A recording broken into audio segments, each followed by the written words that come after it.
If you think snoring is harmless, think again. For many seniors, it's a sign of something serious. Let's talk about sleep apnea. Sleep apnea happens when breathing stops and starts during sleep.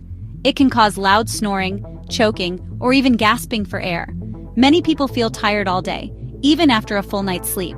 But here's why it's important. Sleep apnea can raise the risk of heart attack, stroke, and heart failure.